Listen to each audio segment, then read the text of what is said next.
Hello, my lovelies. Happy new moon. So today is February the 11th, 2021, obviously. And we have a lot of different astrological things happening, as most of us know. So we're in the age of Aquarius, which means really fast movement. And since we are on a new moon, and it's also an Aquarius, so you have an Aquarius in an Aquarius season, it really means fast movement for manifestation. So then we have to look at, what are we manifesting, right? Like, are we manifesting things that hurt us and self-punish over and over and over because we think we need to be there and we're just doing it subconsciously? Or are we manifesting things that really put us further to our mission and our goal? I find that, I love material things. I'm a Capricorn, right? I love to have some nice things. And that's totally fine. But you also have to think of like the goals to get towards your mission. So it's not just about money, although yes, you definitely need money for your mission. And I am all about manifesting money, but it's also about the intentions that you place. And we have to remember though, that a new moon is only for a month, my loves. Like anything you put down, and I'm all about dreaming big, right? Like go big or go home, like dream that like you're gonna get $1 million or whatever. Put that down for your manifestation list today, of what you're calling in. And it might happen, I'm not saying it won't, but I like to put 1 to 3 realistic things, baby micro step down, realistic things that I am actually going to think that I can accomplish in a month. And I only do 3 because I don't want to overload myself. What happens when I don't accomplish what I thought I was going to in a month, when I look back, is I feel very shameful and guilty and just icky, even if it's just for a second now, and I don't want to feel that way. So some of the examples of something that you could put that you could easily do in a month is, like, mine for last month was work out 3 days a week, which I usually do at least like 5 days, but I wanted to make sure the consistency, and then switch up my morning ritual or my morning routine, meditation. So it was small things, but now looking back on it, yes, I did both things and I feel great about that, and they were more consistent than if I wouldn't have set those intentions. However, you notice that I'm not like, well, I was gonna say meet the love of my life, but I already met him.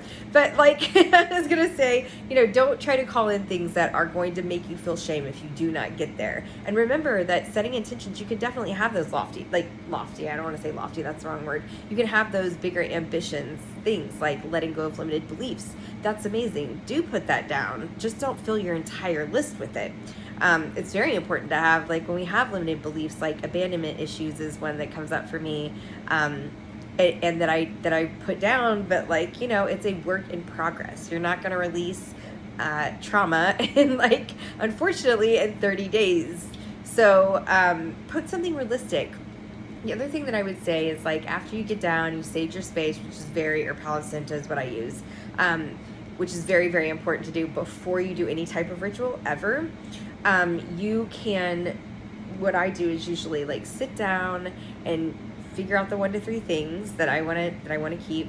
I fold it up and I put it in a box behind this lovely bowl that my grandma had, and I do not look at my intentions at all for at least a couple months, because when I got like kind of obsessive, oh, what, me type A, that would never happen, about going and looking in the box like at 30 days or even like before, and then I'd be frustrated and I'd be like, oh, and it would kind of like throw me off course. So what I do is I leave them in there for a couple months, but the greatest thing ever is when I go back and I look at ones just periodically, and I use a red marker and I get to like cross off the stuff that I've done. I'm like, yes, it's the best. But leave them in there. Also make sure that one of the big things that I don't really hear a ton of people talk about is make sure that your altar is clean, especially on new moons and full moons. I mean, honestly, I make sure to clean all my little altars everywhere pretty much once a week, because it just makes me feel better. And I'm so not a clutter person. So right here, you'll see I kind of staged it, but like I have shells that I manifested. I have a quartz from my love that he gave me for Christmas. I have some cherries that actually are balls. They're earrings, but I just like keeping them as cherries on my altar. And then I have the box behind, and of course I pull oracle cards every day for myself. So, and a little mother-in-law's tongue hanging up there just to keep the air fresh. But make sure that your altar reflects what the clean space that you're allowing for things that you're manifesting. So there's just a couple tips about the new moon. I really don't have like a full-fledged. Sorry, I'm just like casually holding a drink in the shot. I don't really have any long ritual I do. I honestly just do that. And I also will say that the new moon energy for the last couple of days, I don't remember what I read, so I'm not even going to try to get into it, but it was like 6 planets are in other things and things are happening and all the energy. And I was like, okay, I don't know what that means, but like, yeah, all right, I'll go with it, because I've had really weird kind of full moon feeling energy, just heaviness. And it's because there's so much like acceleration to help you manifest. So when that happens, it's like, oh, it's like almost too much for your body as an empath, especially. So what you want to do is make sure to do those intentional releases. Oh my God, it's not just about like what you do. It's about like being like, oh, I release this energy.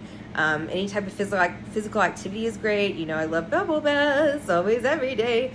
It got really cold here in Texas, and it's like icing. I'm very sad, but I made sure to get some bubble bath yesterday from my favorite witch shop.